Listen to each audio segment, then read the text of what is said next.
Tepeli kaka biso nyonso tokufa mutu atikala tepo tozomona lokolo ndireti lukuteleki ma miso ezame mobala lelaka te pasi na motema. Réponse akopesa biso ezali kaka yo nde kobongisa mboka oyo po tozomona mboka yango banda élection esalama likambo moko ya malamu eza te. Président oyo azobukonzi soki azalaka président soki azalaka nani o toyebi te. Elo etikali ezaka batya mura na FARDC baya babakisa awa po tous les sortes ya bavoleur baza awa batie bango awa na rompanga ba te fo nane ya totanga bula fufu tongomole ya totonda te.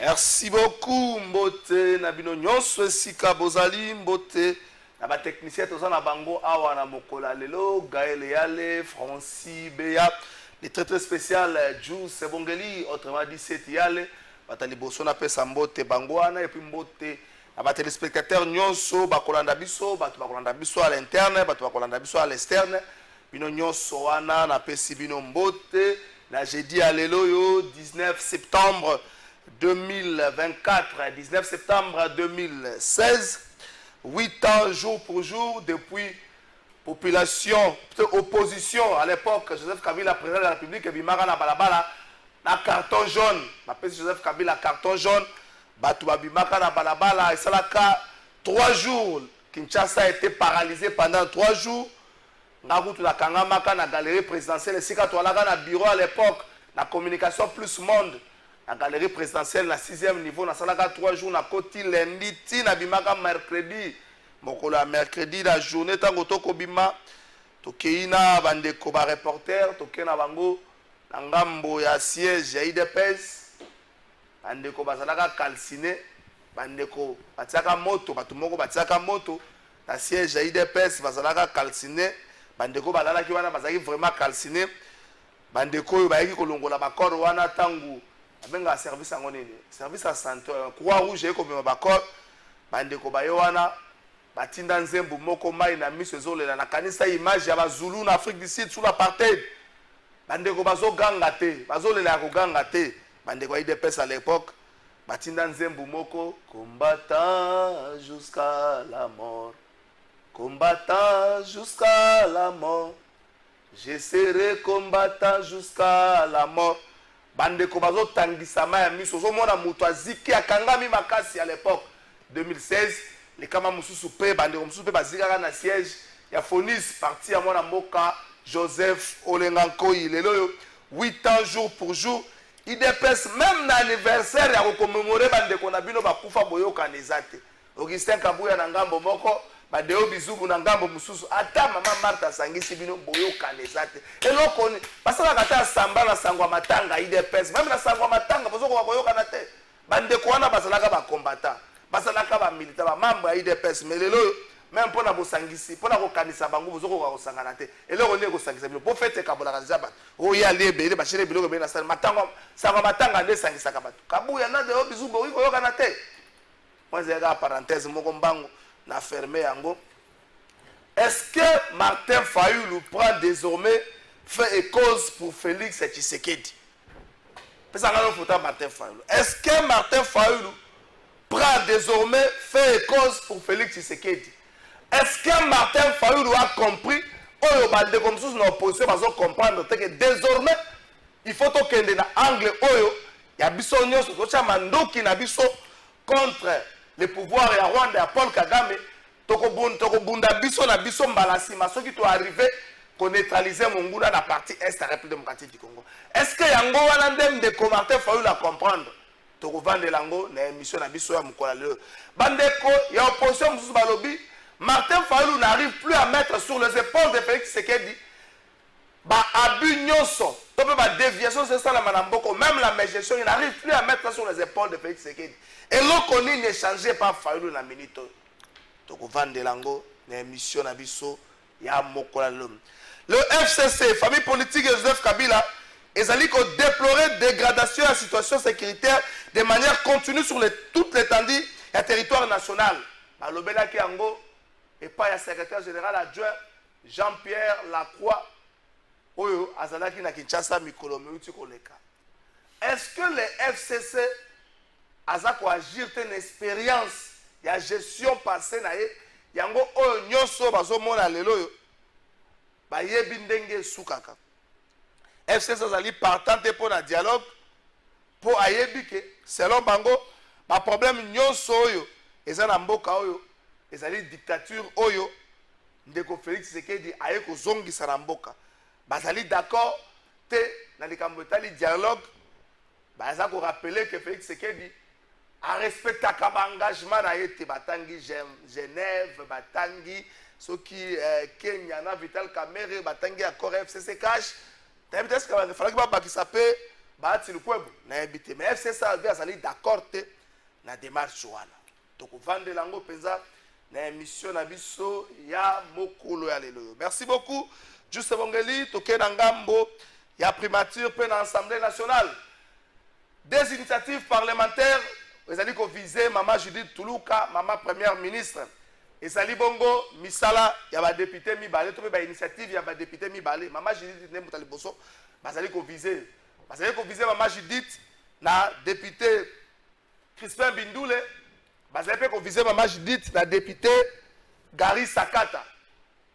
Est-ce que démarche wane ko koma na suka toko meka un peu total la bango Gary Sakata yoana azali ko viser azana posa à comprendre un peu la politique générale et à gouvernement ye elongo na honorable Crispin Bindoule azaka ya INC yoana atika la na parlement cette fois-ci initiative parlementaire moko pona kolwa koyeba mwa mingi na likambo etali ba différents chantiers Oyo ezali lancé na mboka na biso ezali initiative parlementaire honorable femme ya MLC azali Elia Lukunga alingi ayeba ba travaux ebele to banda lokola arena de Kinshasa esuka nango wapi lokola centre financier oyo bakina bakoma kobenga doni centre financier bakina babenga ngo doni po mukongo balobeza vide esuka wapi na yango wana mwana mboka ya femme asali initiative na ye azali ko viser ministre ya finance Doudou Famba Likunde Libotai oyo aya ko pesa na ye ba explication ya éclairer représentation du peuple par rapport ya maye mako sala malamboka na biso comme ba travaux. Espérons bien que ba explication ekosalema na ndenge esengeli tokena ngambo ya primature Maman Judith Tuluka première ministre azwami depuis mokolo azwami depuis mokolo ya mardi dans la soirée na ngambo ya Congo central esiko wapi akendaki pona ko lancer 8e édition ya Expo Beton na province wana ko poussa pembeni ba ebanso oyo batavaka na domaine ya construction kotala lolenge kani ko bongisa l'arrière pays na ngambo ya Congo central totikala kaka na Maman Judith Tuluka oyo ya mbo akende kuna ayambaki ba transporteur ya ba gros camion boyebi ke ba transporteur ya ba gros camion bazali na grève bazali ko réclamer makambo ebele na part ya gouvernement et puis na part ya ba employeur na bango ba transporteur wana ba kendaki pa Maman Judith pona ko pema ba doléance na bango mama asosiaki na démarche na ye bakambi afek pona kotala lolenge kadi ko trouver solution moko pona ba transporteur ose ba transporteur ba umeli na nzala ba umeli na grève plutôt nzale kota kande na bamboka lokwa biso na kisasa so ba transporter ba umeli na grève to ko fa daraka bo biloko bele utaka na ngambo ya Congo central e kozala te biloko bele utaka na ngambo ya Bandundu e kozala te po ba transporter ba grève nani akokoti c'est la biso Maman Judith azali na série ya koluka ba solution pona bato wana yango asangisaki bango mokolo ya yango asangisa bango mokolo ya mardi ya mboa koma na ngambo ya Congo central to préciser que komaki na Congo central mokolo ya tongo akendaki yango na nzela ya pepo donc azwaki avion invitaki nzela ya motuka pour attendre déjà motuka ezwaka biso pratiquement lelo ekoma ba 6 heures du temps ou 7 heures du temps akendaki yango na pepo akomelaki déjà na ngambo ya Congo central esika oyo azali koséjourner depuis mokolo ya lobi. Merci beaucoup. Est-ce que la législature oyo tokozwa contrôle parlementaire comme jamais auparavant? Sibino, 3 initiatives parlementaires déjà aux alliés visés par membres et gouvernement. Est-ce que dans la législative oyo ba député bazali déterminé à contrôler l'action gouvernementale na boke binyonso? Emmanuel Chibambe na question mbote. Mbote mingi ndeko Trésor Kalafai. Na pesi ba congolais nyonso bazali kolanda biso na ngonga lelo pe mbote. Na pesi pe ko débatteur na mbote. Na banzi ete tozali kolobela pour tokolobela au mai matali république. Je plaide pour un débat républicain et surtout pédagogique. Merci beaucoup. Est-ce que cette fois-ci va député bazali déterminé? Il y a ça la contrôle moko rigoureux et sérieux l'action gouvernementale dès l'entame de l'ouverture de la session de septembre. 3 initiatives parlementaires aux alliés visés par membres du gouvernement pour accueillir un peu dans le moindre détail dans différents secteurs. Le Trésor, avant de répondre à yo, l'introduction au rendre hommage na bao nyoso batika biso mokolo ya le 19 le 20 septembre 2016.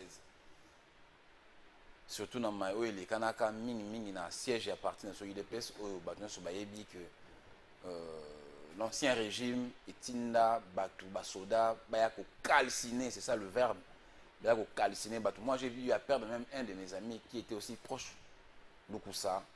Vraiment c'est un ami à moi il parmi les victimes qui sont calcinés dans le siège à partir de si les lots on a même on a siège à partir de biso on a que ba trace on a moto to boya ko longola moto tika yango pour la mémoire à bateau surtout basika wana. Donc je profite de l'occasion pour rendre hommage à tous ceux-là qui nous ont quittés ces jours-là et surtout qu'on réconforter ma famille na bango nyonso. Sur ces le secrétaire général à partir d'Abisso, le président. Même pour ça, vous n'arrivez pas à vous mettre d'accord. Même pour ça. Non, aussi ça. Oui, c'est ça. Sur ces, le président ad intérim à partir d'Abisso, le secrétaire général Augustin Kabouya Chilumba, a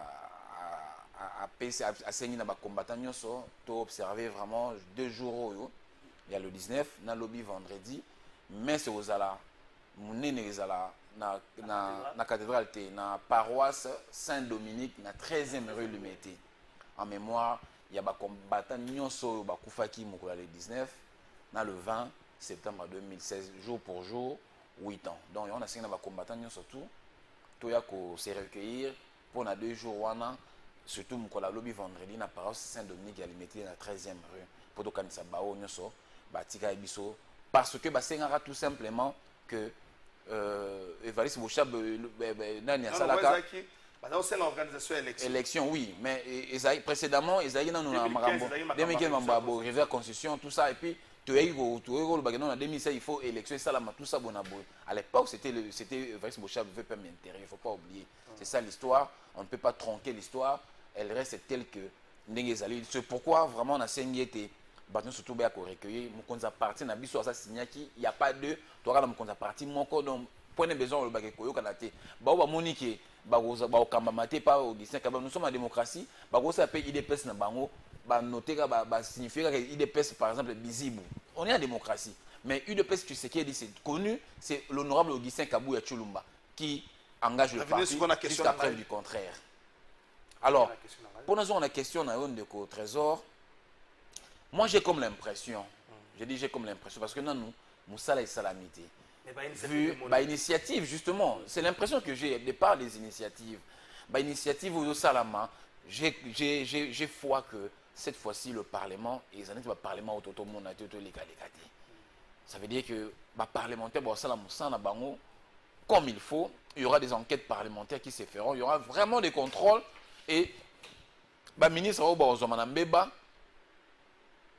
Bakozala aussi sanctionné parce que tout le monde bah législature to les gana au parlement c'est là qui neti caisse de résonance tout ça ministre de l'économie à quoi yaki te wana c'est là qui oui à quoi yaki mais to ebi ndenge akwe là qui to boy to zongela bloc wana parce que so tali bien ba ministre de on la bourse ba ko même ministre économie mais ba ko bango surtout ba se focaliser sur la ministre économie parce que bébé que moi et le robima même si je n'avais pas de preuves négatives toujours yoka yoka depuis toujours kanisa c'est pourquoi na sengi était cette fois-ci et ça la maman pas ezalake bacha mutu boy misu pour que ba benda moi et logo non mutu sai musala malamu to applaudir mutu sai musala mabe il faut qu'on sanctionner parce que na 100 millions de congolais to zai lelo bata malamu pe bazali o ba ko kota na kata gouvernement pour ba songa be tata mo conseil pour que programme na yasi palais au présenter le 20 janvier 2024 yasi priorité et la respecter puis et la mise en pratique. Merci beaucoup Marcel Bombamba na pesio pembote bote mingi ndeko na ngai Trésor Kalafai également na Emmanuel Chibambe. Merci. Mon co-débatteur de ce matin. Bote na équipe technique na Omobimba. Alingi na rappeler dans mon introduction na ndeko na ngai Chibambe que la République démocratique du Congo est dirigée na UDPS. Parti hier à la qui n'a opposition qui serait victime de ce fidèle ou membre que mon frère va prendre privilège et à indexer la responsabilité sur le dos du régime passé, notre régime à nous. Et si vous étiez sérieux et que vous avez les éléments, comme vous avez la justice, la police et l'armée, vous devriez déjà initier une action en justice. Aux réponses. Non, c'est ce qui a été dit par le chef de l'État. Mais ça, c'est déjà connu. C'est moi qui ai la parole. Okay. Vas-y, mais je viens rappeler à mon frère aussi le quoi vous avez commémoré la mémoire ya bandeko batika biso parce que biso pe tozaki na bandeko kuna na IDPS jusque là bazali nous commémorons ensemble mais les Congolais bazozela un deuil national ya carnage to salema la prison centrale ya Makala vous avez sans ignorer que ba compatriotes na biso ils ont été tués par l'armée loyaliste. Les liens avec ce qui s'est passé les 16, les 19 au 21, les liens. C'est ça la makambo matanga te. Bah oui. Liens sur qu'on a makambo c'est la maladie. Pour bandeko bazaki na prison centrale bazaki ya IDPS cité, bazo mérité ni une journée à deuil national, ni un drapeau en berne, ni une journée de commémoration, journée commémorative et plutôt parlons na ba camarade de bandeko na biso bazaki na IDPS. C'est de l'injustice sociale. Non, non, c'est vous plutôt ça recadrage. Na toute question autour ya batu bakufi na makala. Na toute question autour ya makambo komaki na IDPS na 2016. Nga na rappela ki yango na introduction nga ya revenir na yango pona ko pesa programme na bango benza. Parce que ko kala dépendre na bango c'est privé. La commission na bango pe na nation ngai na tungisa mitango ya linga jeter imprudemment la responsabilité. Il y a les cas où ils sont tout là, le régime passé qui est notre régime. Alors, nous avons été innocents. Est-ce que le loyo, dans la législature, on sait un peu souci à contrôle parlementaire rigoureux dès l'ouverture à la session de septembre? Trois initiatives parlementaires qui visent Mibale, pas ya maman première ministre, Moko pas ministre de la finance, pour le Lenge Kani, Mboke Zotambo dans le secteur où Bango Bazo Kamba, c'est vraiment ministre Zali pour la politique générale. Cette fois-ci, des députés beaucoup plus consciencieux pour reprocher à Bango Ming Nakala. La population qui reproche à député Ming Nakala, qui passe la récico et Sengeli Bazalate. Les députés basent la récica, Kundara Bibembe, ou le bazar la récico, à contrôler mon solo, Mbappé Sagi na gouvernement, et ça la moussala, ce que nous salons moussala. De Kokalafai, na rosa la musika te na pensée na oti kopesawa ya bande ko na biso carnage ou bien génocide de Salemaki na prison centrale ya Makala. Vous savez aujourd'hui moi je plaire nazole l'hémicycle et l'Assemblée nationale. L'Assemblée nationale les a représenté démocratie. L'Assemblée nationale les a représenté peuple. Et au-delà, il y a une interpellation. Nous avons proposé honorable Zaïma Bété. Mais la Constitution, il y a 2006, fait de vous et moi des personnes humaines sacrées. Au-delà de tout, je pense qu'aux articles 116 de la Constitution, où ils ont distingué la session parlementaire, aucun article 128 de la Constitution, ils ont une session extraordinaire. Et je pense que la toute de première d'interpellation qui devrait faire objet de l'Assemblée nationale, où Vital Kamerhe Azaï dirigé, c'est le carnage de la prison centrale à Makala. En 2000, à l'époque, ceux qui n'ont pas université, na université à Kisasa, ceux qui n'ont pas cours, c'était pour aller apprendre la politique et la démocratie pendant que Vital Kamerhe dirigeait l'Assemblée nationale. Vous êtes sans ignorer. Tout le monde a acclamé Vital Kamerhe. Et Vital Kamerhe a pris le risque. Il a quitté la majorité à l'époque, il y a Joseph Kabila Kabangi, mon président initiateur, pour qu'il se fasse d'un pacificateur. Or, c'est ça le monkoutisme politique. C'est un couteau. Donc, il faut confondre milliers. Régine de Kolanga Chibambe prend le risque de croire que Tozaï Bongo na Maboulou Abamino, vous trouverez des ingénieurs au Kopese Bakanya Koyo Lingi pour dominer sur eux. Ce qui ça? Bazali en face des hommes d'État. Et nous veillons sur vous. En conclusion, l'Assemblée nationale n'existe plus aussi longtemps que Ndeko Vital Kamerhe a combat démocratie, a combat représentativité à la population, a combat mon cimetière en 25 que j'ai dit. Merci beaucoup. Bonjour Ndeko Trésor. Banana Balobaki 2025. Lelo oyo tokomi na position nini Ndeko Atinelinga photo. Ya pour un nom profond ya banana. Ah Ndeko Bobandi yango avant trop. Bonjour Ndeko Kalafai toyoki solo ya Fayulu ya Fulu ya Delvo et komi kobimana Sensap. VPM liaou R yangoyo Lucas Solution soki ba CG ya ba administration wana bango au suspendre bango plutôt, mais Junior Mata yoka ba explication tata fonction publique eza nyama ekila R yangoyo papa na Elvis. Ah bino bozo funda batu trop, bozo funda batu trop. Est-ce que Torogi Kokende na régité toyoka tour à tour Martin faisant une minute quelque chose Martin Fayulu et puis Emmanuel Ramazani Chadari avant que na régime Martin Fayulu pour Emmanuel Ramazani Chadari na sorti na bango il y a rencontre na secrétaire général adjoint et à Nations Unies. Question directe de Marcel. Il y a crise aujourd'hui dans Mboka na biso. Crise ezalité. Crise ezalité. Merci beaucoup. Emmanuel Chibambe, il y a crise. Tout ça quand on a problème il y a guerre d'agression à Istanbul. OK. En tout cas, c'est ça la plus grande crise aux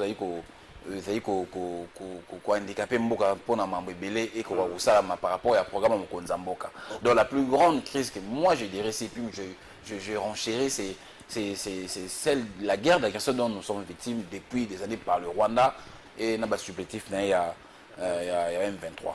Voilà. D'accord qu'il y a la guerre et le rhume handicapé makambo belé na Mboka na été guerre ezate. En droit international de Kochibambe on ne peut parler de la guerre que lorsqu'il y a bataille entre deux républicaines de deux États différents. Mais écoutez, moi j'ai pas de l'agression. Définissez alors l'agression. Définissez l'agression. Aussi l'agression. Non, non. Là vous êtes. Agression égalité ça veut dire. Répétez parce que l'agression, on voit l'infiltration d'une armée dans un territoire autre que le sien. N'est-ce pas, à plusieurs reprises, les militaires rwandais ont été arrêtés sur le sol congolais. En plus, sur la organisation régionale et sous-régionale, donc tout ce que je retiens na passage en Ndeko Etienne Tshisekedi. Non, non, s'il vous plaît. Félix Antoine Tshisekedi a rappelé au monde entier qu'il y a les FDLR ici. Voilà ce que les républicains. Emmanuel Shader soyez disciplinés. Ramazan. S'il vous plaît, non. Je ne suis pas votre non, s'il vous plaît. Retirez ces propos. Prière de les retirer, c'est un débat. Sinon, je vais vous empêcher, nous parlerons par retirer. Prière de les retirer, c'est un débat. Il faut être élégant. Sinon, moi, sinon tu ne parles plus. S'il vous plaît, s'il vous plaît. Retirez un mot. Non, monsieur. Retirez un mot. Est-ce que c'est un manquement? Retirez un manque de respect. Vous ne connaissez pas, monsieur. S'il vous plaît, retirez un mot. S'il vous plaît. Je pense que vous m'avez demandé de discipliner. Je suis votre collier. C'est moi qui ai la parole. Je suis votre collier. Vous me dérangez. S'il vous plaît. Ndeko, s'il vous plaît, retirez un mot. Vous me dérangez. S'il vous plaît, retirez un mot. Vous avez débat par la côte. Je le retire. S'il vous plaît. S'il vous plaît. Et ça débat sur qui intervient dans les cabonayo. Yo personne intervient. Mais pas discipliner aux angam dans sa police ya plateau yote. S'il vous plaît. Débat ça ma bon ngam dans ça. Principe moko ta makambosa na on a débat ba télé la. Je sais pas si vous avez appris ça on a débat ba kota na kata makambosa solo. Aussi longtemps que ça vous déranger, ça vous ça pas. Vous avez perturber penser na été. S'il vous plaît. Tout ça la émission qui n'a. C'est vous. Donc la régie proposé biso tour à tour interview. Il y a Martin Fayulu et Ndeko Emmanuel Ramazan Shadari. Monsieur Lacroix, que fait la communauté internationale, que fait les Nations Unies? Parce qu'aujourd'hui, on a l'impression que nous sommes abandonnés à nous-mêmes. Monsieur Kagame empiète, viole l'intangibilité territoriale de notre pays, envoie les M23, c'est le supplétif de l'armée rwandaise, pour détruire les Congos. Les Nations Unies ne parlent pas. Aujourd'hui, on prend M. Tshisekedi en tenaille et on lui dit que non, il doit régler le problème de FDLR. Le FDLR, ce n'est pas un problème congolais, c'est un problème des Nations Unies. Et je lui ai dit que les Nations Unies doivent régler le problème des FDLR parce que quand Mobutu avait demandé à ce que les FDLR rentrent chez eux, les Nations Unies, la France, les États-Unis, la Belgique ont refusé. Et aujourd'hui, ça devient un problème du Congo. Maintenant, en ce qui concerne ces processus de Luanda ou de tel autre, je dis à M. Lacroix, nous voulons un processus de Kinshasa. C'est pour que les filles et les fils de ces pays se mettent ensemble, comprennent les causes profondes de leurs problèmes, qui comprennent, qui se disent la vérité et qui se réconcilient en vue de la cohésion nationale pour affronter les ennemis extérieurs là où il y en a. Ils ont gagné avec 70. Aujourd'hui, la situation est claire. Il y a illégitimité du pouvoir. Ceux qui ont organisé les élections et qui les ont gagnées avec 75%, ils ont un gouvernement, ils ont un parlement, ils ont les provinces, ils ont les territoires et apparemment, tout fonctionne normalement d'après eux. Mais il n'y a rien qui fonctionne. Qui demande ce dialogue-là? On va dialoguer pourquoi? Mais pourquoi vous ne parlez pas de dialogue avec ceux qui occupent notre territoire national? Aujourd'hui, notre souveraineté est entamée. Pourquoi on ne dialogue pas avec ces gens-là? Parce qu'eux, ils vont donner ce territoire. Ils vont remettre ce territoire au Congo. Vous demandez à l'opposition ici non armée, vous allez dialoguer sur quoi? Si on dit on doit dialoguer, on connaît la personne. Est-ce que la personne respecte les engagements? On nous a parlé de Genève. Est-ce qu'on a respecté les engagements? On nous a parlé de Nairobi. Est-ce qu'on a respecté les engagements? Il y avait la relation FCC-Cash. Est-ce qu'on a respecté ça? À mon avis, c'est une diversion tout simplement pour dire qu'on a appelé les gens là-bas et puis on va changer la constitution pour avoir un autre mandat, tout ça. Et nous, on ne peut pas nous piéger par un dialogue. Le problème, il faut que notre pays trouve son intégrité territoriale. Merci beaucoup. Est-ce que le problème lelo ya Congo eza oyo ndenge ndeko Emmanuel Ramazan Shadari alobi? Est-ce que le problème ya Congo lelo yo ezali ndenge Martin Fayulu nazo kanisa yango? Parce que bango mibale la minute au bazar lecture moko diamétralement opposé pour na Martin Fayulu to viser na nous Rwanda, peut-être le reste tout ça la yango après pour la bande coup il y a FCC le bami na monoko Emmanuel Ramazan Shadari. Le plus grand problème le gestion ya mboka na dictature oyo bango balobi Félix Tshisekedi aye nango et puis abakisi que Félix Tshisekedi a du mal à respecter ba engagement na rappeler Genève, à rappeler Nairobi, à rappeler accord et FCC Cash.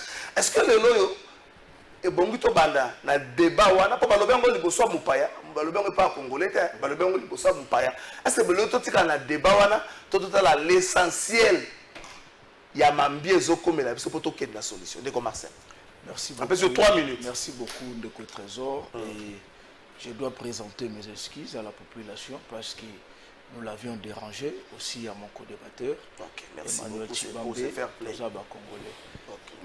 Ndeko, d'abord, un dictateur on se fait jamais dictateur. Ezata Mobutu Nenga Kufana Lelo la Musi Mobutu Tuni papa Ozaki dictateur Robinson, je n'ai jamais été dictateur. Aroboya. Voilà. Parce que dictature ezali le comportement ya gouvernance na yo. Lolenge nini ozali ko diriger mboka. Mboka etongami na miboko bien na ba loi na yango. Etie ba limite, etie ba base. Alors tango yo ozali ko se comporter tout en méprisant les lois de la République.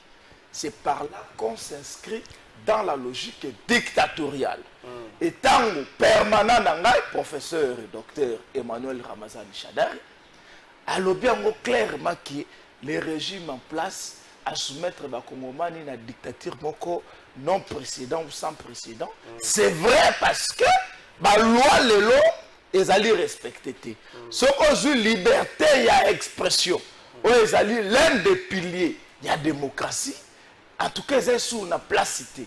Tous les koloba awa na plateau na yo meto éviter banani bazai ni banda plateau parce que vous allez vous souvenir de Kolangai comme de Kochibambe m'a rappelé ici mon chef Jimmy Kitenge on a douté azala qui appréhendé à la sortie d'une chaîne de la place. Et beaucoup de nos camarades, nous sommes dérangés de cette façon-là. Ngayo, moi, Marcel, plusieurs fois interpellé, alors on ne peut pas se fatiguer. La dictature, il y a un régime en place, c'est allé défini de cette façon-là. La côte à moi, Moukena Malobano, pour la Bino FCC Balobi, illégitimité à pouvoir aller des problèmes à Liboso. Est-ce que vous pensez face à une agression, non, nous sommes à Libanda, tout le débat, légitimité ou illégitimité à pouvoir yamboto to bundisa muputo azo talibanda té na ko sepelato aborder d'abord illégitimité té ngara tuni mutuna yo pona koto zo aborder illégitimité pour légitimité exactée le régime en place est vendu sur une illégitimité totale et notoire et ça a démontré de vous allez vous souvenir paix à l'âme il y a papa Langai qui qui na cour consuel Benoît Luamba.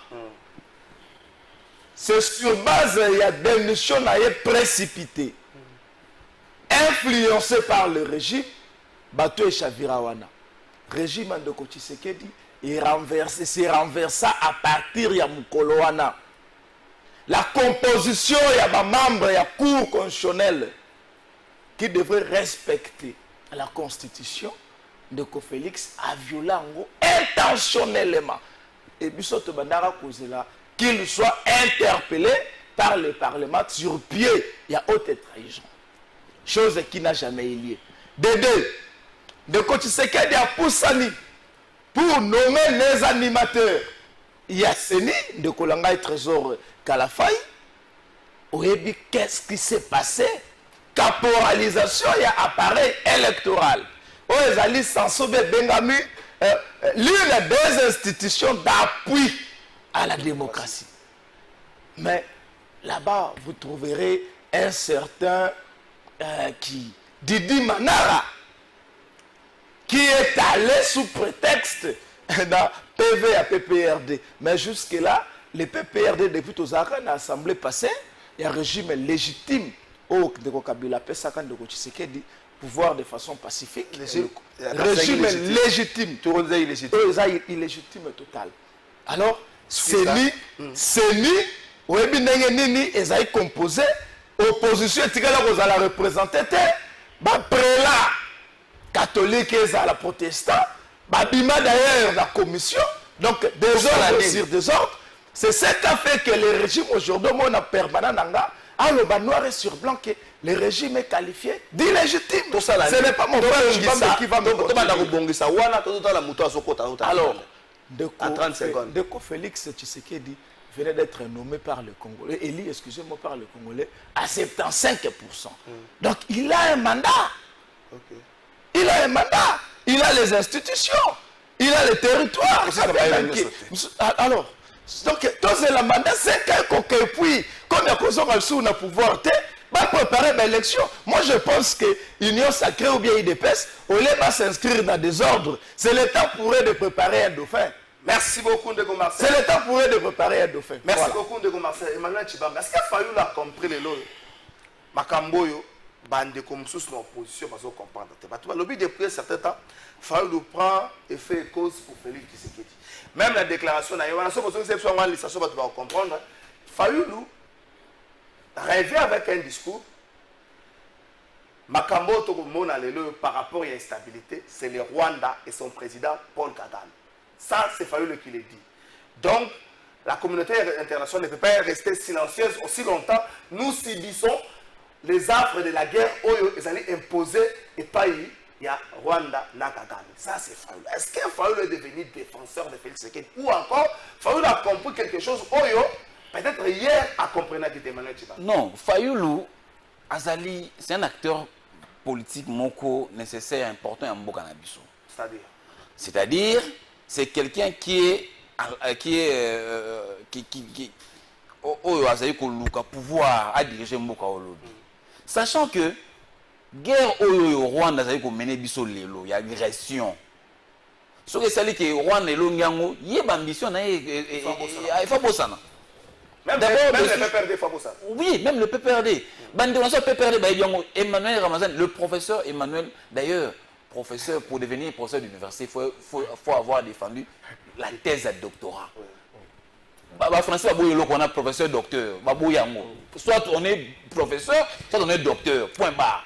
Donc, pour devenir professeur d'université, il faut avoir défendu la thèse de doctorat. Donc, on a besoin.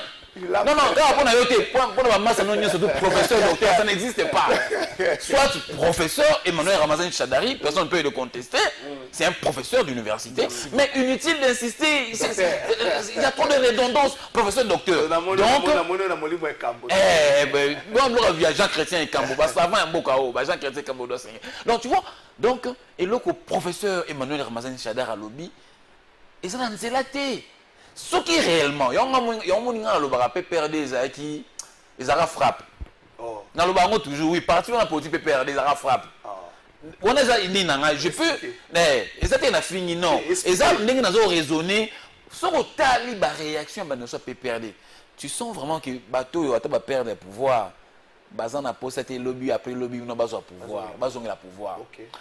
Pourquoi? Comment le PPRD ne comprend pas que nous sommes agressés par le Rwanda?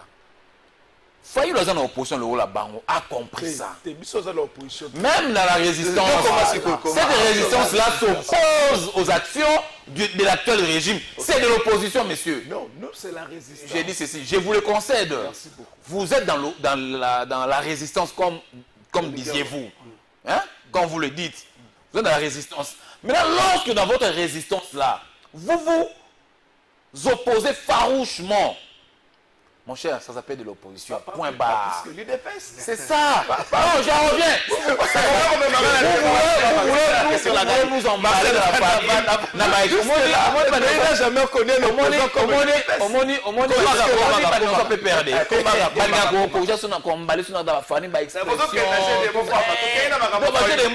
ils sont dans l'opposition, c'est ça. On se demande, t'as l'opposant à mon à comprendre le message à Félix Tshisekedi. Attends, on est sur l'opposition. Non, Mboka Nanga est en danger.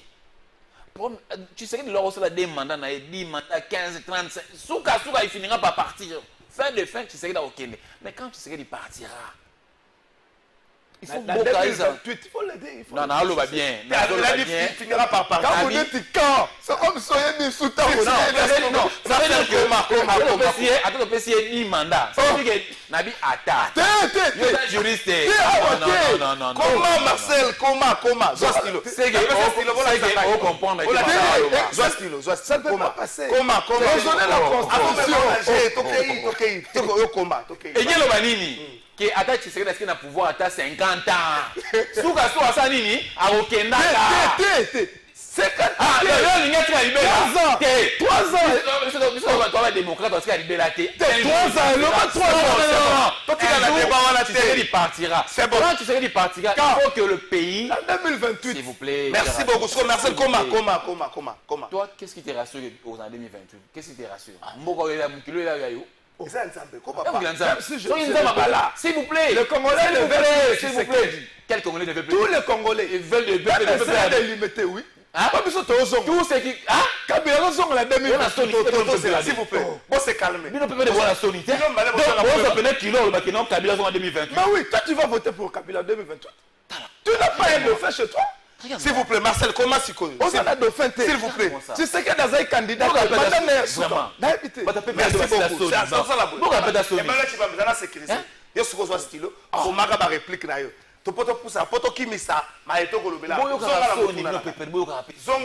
Qu'est-ce que Fayoulou a compris?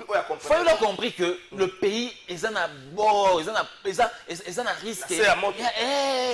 Habiter, na ko l'exacta na ngate na bundisa ka Tshisekedi na opposition. Na sauver notre pays pays zong na ndenge ezalaki. Après, na s'assurer que tant na ko bundisa Tshisekedi na gagner si mangana ke pour le mettre diriger Mboka au Mobimba. C'est ça le message. Et puis c'est ça le message d'un compatriote. C'est pourquoi on va perdre des frappes. Parti politique va frapper biso. Elle aura men, on va men, on va bien sur chombo. On dit naza, ça bongo. Excusez-moi, ils ont fait ngaté. Et ça accommodé bongo. Pourquoi? Parce que nos amis ne voient pas le feu qui est attisé dans Est Mboka. Et qu'ils ont menacé intégrité. Ils ont beaucoup plus d'expérience. Quand ils disent que, quand eux ils disent, quand eux, n'a pas rêve na bango. Tout quand on a rêve na bango même pour 2 secondes. Tout quand on a ndoto na bango. Tant bazo là bazo sommeiller, bazo rêver de façon indéfinie que Kabila sont en 2028. So Kabila sont en 2028 na ndenga ndoto. Tout ah toi na kata ndoto poto na biso. Tant wa ozonga na 2028 na ndenga ndoto. Guerre déjà na est on va rendre bazo comment il va diriger. Ça c'est pas un compatriote. Bon, to bimis ko na ndoto. Tant to bina ndoto ngelo ba Kabila bobo sana libela Congolais na mboko Kabila. Même na nzela ya rébellion Kabila ozonga son pouvoir na mboko. Même à sali rébellion même à sali alliance na États-Unis pour vous dire que Afghan, nani, les talibans en Afghanistan, gagné guerre face aux États-Unis, les talibans. Et puis ils ont gagné la guerre avec des armes artisanales. Pour vous dire que même aujourd'hui les États-Unis et s'allier à Joseph Kabila, il ne rentrera jamais. Et Simba Kabila Mbogo. Et Kosimbaka jamais. Donc ça il faut l'oublier. Donc aujourd'hui, le vrai Congolais comprennent que le pays est en danger et ils veulent sauver le pays. Contrairement aux amis d'en face, au côté il y a le professeur Ramazan Chadar qui pense autrement. C'est pourquoi moi je dis que leur formation politique était une phrase, c'était vraiment une frappe pour nous blouser les Congolais pour les intérêts mesquins. Merci beaucoup. Une minute de plus que ne quoi pas attendre. Vous êtes d'accord que Fayoulou a compris? Comprendre ou encore vous dites, vous avez beaucoup plus d'expérience à gestion en Mboka, vous avez eu à gérer pendant presque 18 ans. Oyo, boyebi ba rouage nyonso, boyebi négociation ndenge bandaka entre États, boyebi ndenge soukaka et puis vous comprendre l'objectif final et la démarche oyo ce qui beaucoup na kati ya makambo. Natonde Sami d'abord on a plaisir et je salue la sagesse ya co-débatteur Nanga Chibambe quand il parle de la rébellion sans pour autant confirmer ici. Ça c'est vraiment une sagesse qui Kabila serait avec Nanga. Je suis flatté. Non, il n'a pas dit ça. Oui, il n'a pas dit ça. Okay. C'est une sagesse qui mérite des salutations de ma part. Okay. Merci beaucoup. Ndeko, Fayoulou, s'il comprend ou s'il ne comprend pas, Fayoulou a Kendage Vinval. Fayoulou, un ancien de l'IDPS. Fayoulou, Bakio Koutana Naseni, Bavandi Yenan de Konae côte à côte. Mais attendez, na katote bokabwani ya makanisi ya politique ko longoli bango famille te. Longoli bango famille. Alors, bazai famille. Cette situation nous pousse à confirmer ici dans le plateau Nabino qui le pays n'est pas dirigé par les hommes d'État, mais par ceux-là que nos frères Kassaye qualifient de Tchouvoua Bilenga. Tchouvoua Bilenga veut dire quoi? Mon frère Emmanuel. Le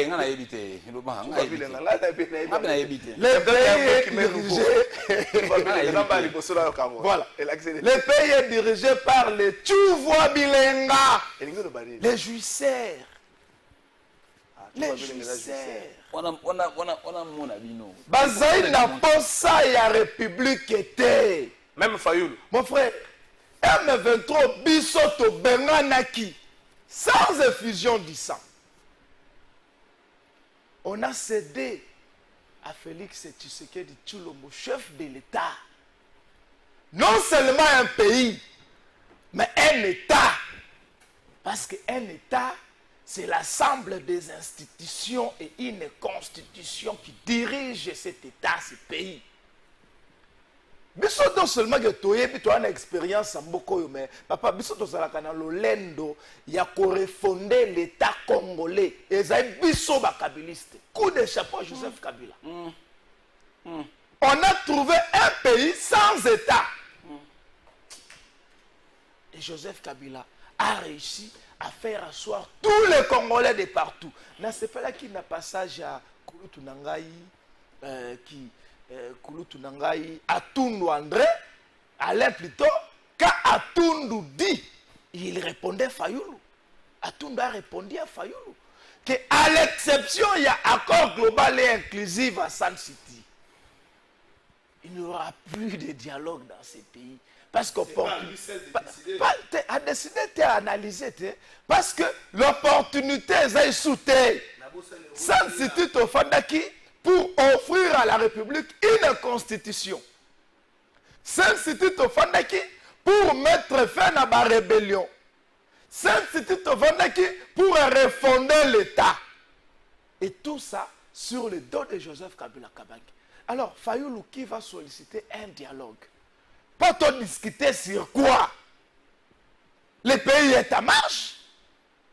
Les Swahiliphones aujourd'hui dirigent le Parlement. Mais évitez ce qu'ils aient faiblesse de la part de l'Union sacrée. Parce que même mon frère Tchibambe a un d'accord. Comment un mot Swahili au Sénat? Un mot Swahili. Demain, papa. S'il vous plaît. Non, il ne faut pas qu'on énerve ma sensibilité à la province. Non, mais moi je suis touché. Non, mais nous sommes touchés, non? Tout ça, la promotion est là. Je vois que l'espace linguistique, nous sommes chef de corps. Mais c'est une façon de promouvoir la géopolitique que papa Etienne Tshisekedi a enseigné hier. Viens bounder la copiona, viens bounder la géopolitique, viens bounder la démocratie. Il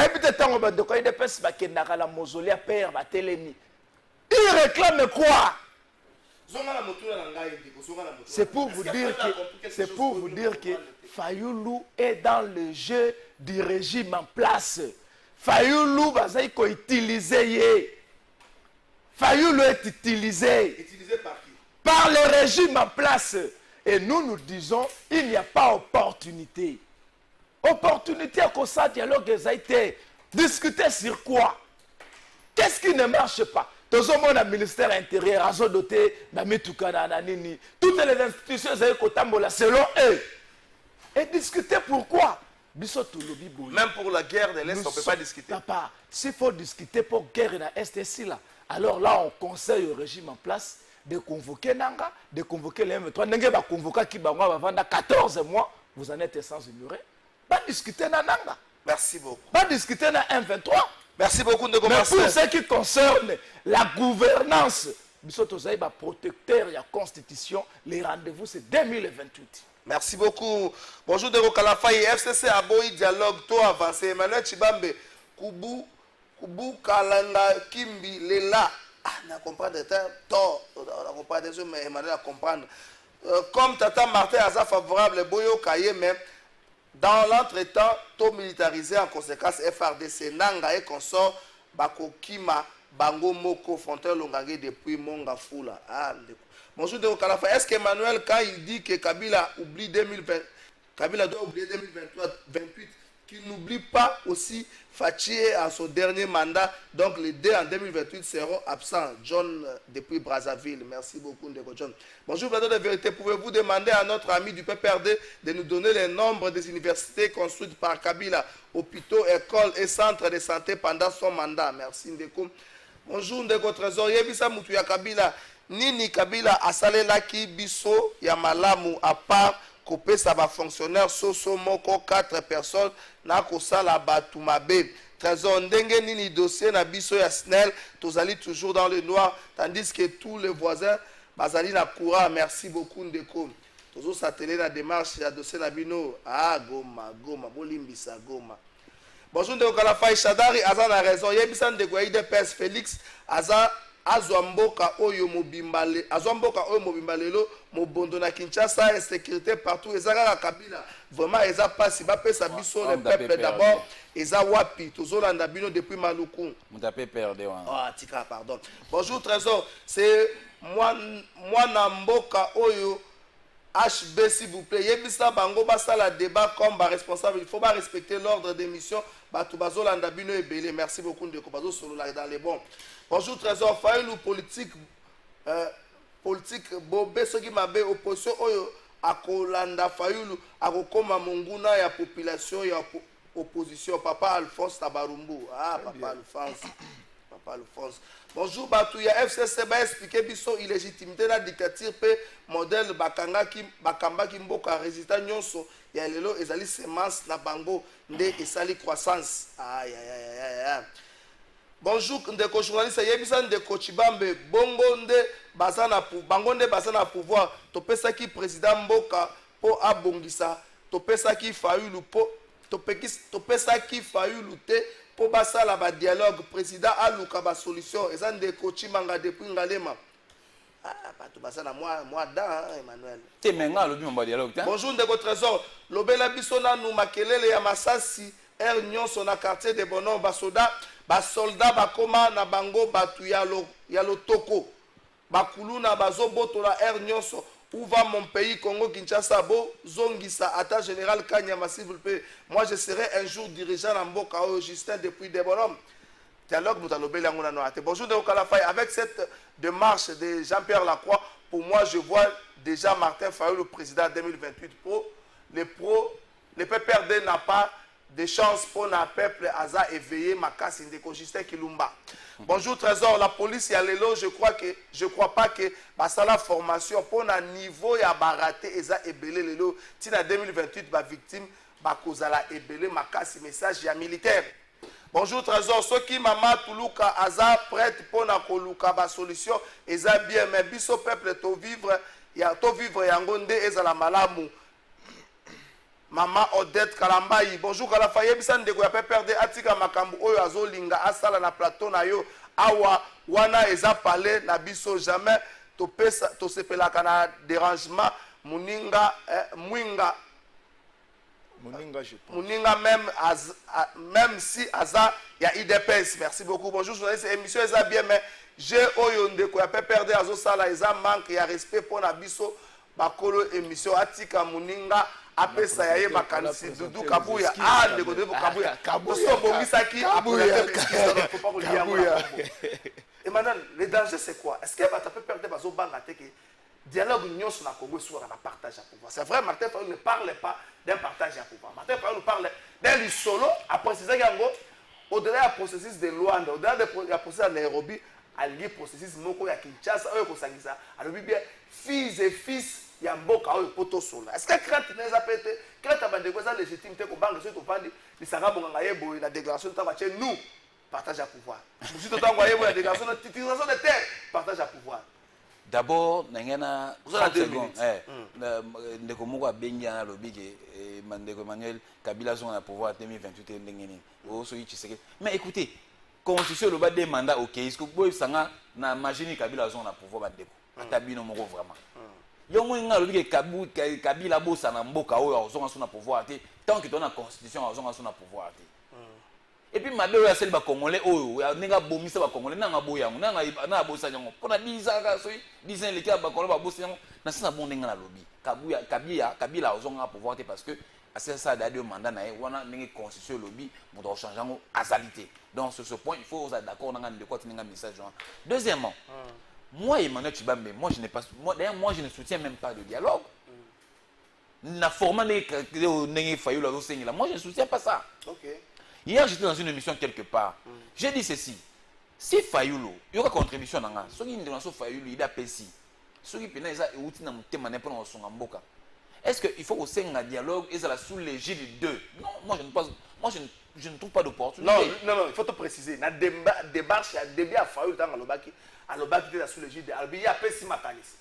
Kovanda kopesa ngo forme ko sala ngo esengi ba congolais boyo kana bo pesa mais ya pesi makasi nazala ki lobby na oya rapporte parole na Prince Epenge dans une émission hier lobby quelque part na Canal Presse na pas de Kolanga Zulu voilà pas de Zulu na pesi mbote a lobby bien que ça sera sous l'égide de pères spirituels c'est ça ça c'est le porte-parole de Fayulu Ozali de Prince Epenge qui a dit ça donc ça veut dire que dans le format moi je m'inscris moi je m'insurge pourquoi parce que dans salle la telle histoire il y a une histoire politique on est à plus de 50 dialogues ba symposium tout le baté ba colloque tout le baté ba conférence tout le baté et apporter ni namboka tout est bien que souka et débouchera sur partage de la responsabilité nous les connaissons dans le format moi Emmanuel moi je m'oppose je ne veux pas.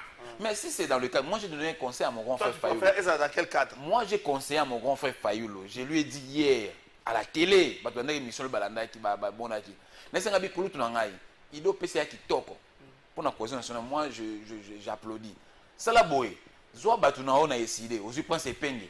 Aujourd'hui Chantal Moboni. Aujourd'hui Bango Nyonso tout. Baniko Mayengele tout le monde Bamba Clément Mouza tout. Aujourd'hui Bango Nyonso tout. Mais mon petit et pas de Tshisekedi. Oyebi ndenge okutana Tshisekedi oyebi ozana méthode de belé oyebi okutana Tshisekedi obiso na yo to éviter ma frère OK okutana na ye ovai na ye osololi obitala biso bakansenso ezali boye po kuna to longa biso do contribuer oza journaliste de formation je préfère préciser le Cambouana oui de formation bamoni batu batelemi esika moko Martin Fayulu Joseph Kabila Félix Tshisekedi Moïse Katumbi Muzito et autres pour un message na bande ko na biso est la république na ba militaire autre bukani c'était que ça même un stimuli voilà likambo to bengi message bien sûr que oui pour un expert en communication net yobu na ngai to mutako boyelo ko wana ta ça sera un stimulus et c'est là où mène ça peut se forcer dans ce cadre là par exemple ça peut se faire comparer photo solo là mais kosola tous les jours kosola o ne singa o ngai na olingate o ezake tovani bo après lobi to mona tina salama legi na TV est nommé vice-premier ministre de l'intérieur monsieur Prince Epenge est nommé porte-parole du gouvernement monsieur Lisanga Bonga wana to linginde te c'est ça et ben to linginde te wana to boyinde wana bonjour Fayulu azosa la théâtre na ye franchement ndeko tika ya mafa bonjour trésor c'est Jafté Kweta depuis Tchangu je vous suis chaque jour dites Emmanuel Tshibambe que Fayulu n'a pas l'envie de partager les gâteaux quand le pays est en danger il faut croiser les doigts quand le pays va très mal voilà Fayulu bonjour c'est ton frère, je suis travailleur à New Escoquin. Il prend $400 par personne, il nous donne $114. Veuillez aussi pour ça, nous souffrons. Il nous donne gratification $10, $25, même pas de crédit. Pardon. 10 secondes. Ndeko nanga lobby qui Fayulu n'a pas besoin de ndeko nanga yi. Mutako sayote. Ngai na 2016. Na landa kulutu nanga na lingara mingi. Vital Kamerhe Lokanini King na la vie na fort pour la fortune intellectuelle na 2016 nga na mona kulutu nga Kamerhe de na micro batandre micro pembeni boye nani oya Togo wana togolais wana nani Kojo Eden Kojo alobi que non nous sommes là pour le dialogue. Nous voulons rencontrer le président Joseph Kabila pour que nous lui disions, voilà, président, vous devez atterrir en douceur parce que vous êtes fait un mandat et que vous devez préparer, c'est très important, et que vous devez préparer la relève, tout ceci, il n'y aura pas de glissement, il n'y aura pas de partage de... Ça, c'est Vital Kamere. Mais après, il y a un côté gouvernement. Merci beaucoup. Est-ce qu'il a fallu l'autre les gars Kamere? Merci. Il faut voir l'expérience. Merci beaucoup. Est-ce que l'expérience n'est rendre nos sages dans la démarche? Il y a failli. D'abord, pour un respect à non, tout ce que ne revenons pas sur ça. Le téléspectateur a posé une question. Ah ouais, répondre à ma question. Qu'est-ce que Kabila a fait pendant tout son temps? Pas fonctionnaire poulet. Poulet moko pour 4 personnes. Voilà. Donc, ndoko natondi botondi faut être tango Kabila yaki fonction publique n'existait plus. Et le plus grand héritage aujourd'hui aux fonctionnaires Azaï Nango Azorasu Morone na Maboko Bankité où l'UDPS et le régime de Mobutu dans la dictature Babandeko de Tournaka Bambongo Abatu gratuitement à ciel ouvert. Aujourd'hui avec la bancarisation, c'est l'œuvre de Joseph Kabila par le trichement Yamata Tapono et apporta vraiment un soulagement dans les fonctionnaires nyonso. Ndeko expérience il y a des rendre miso sage ou prudent, voilà le terme. Prudent vis-à-vis de la démarche à Fayoul. Voilà. Biso toi propriétaire.